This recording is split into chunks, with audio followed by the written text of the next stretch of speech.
ভালোবাসা কাজে দিবে না। এই জন্য চলেন জীবনটাকে গ্রহণযোগ্যতা পর্যন্ত পৌঁছাইতে হইলে কদমে কদমে মুহাম্মদুর রাসূলুল্লাহর আদর্শ লাগবে, যেটাকে আরবি ভাষায় সিরাত বলে, যেটাকে ক্যারিয়ার বলে।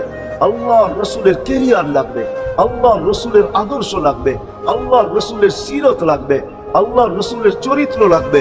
এই জন্যই আল্লাহ কোরআনে বলছেন, লাকাদ কানা লাকুম ফি রাসূলিল্লাহি উসওয়াতুন হাসানাহ, তোমরা লিমান কানা ইয়ারজুল্লাহ, তোমরা যদি আমাকে পাইতে চাও তাহলে আমার আদর্শ সহজ করছেন, কঠিন করেন নাই। আল্লাহ কঠিন করতে পারতেন, আল্লাহ সহজ করছেন।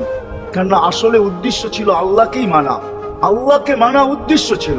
কিন্তু আল্লাহকে চোখে দেখা যায় না, মানবে তো মানবে কি করে? আল্লাহর কথা শোনা যায় না, তো আল্লাহকে মানবে তো মানবে কি করে?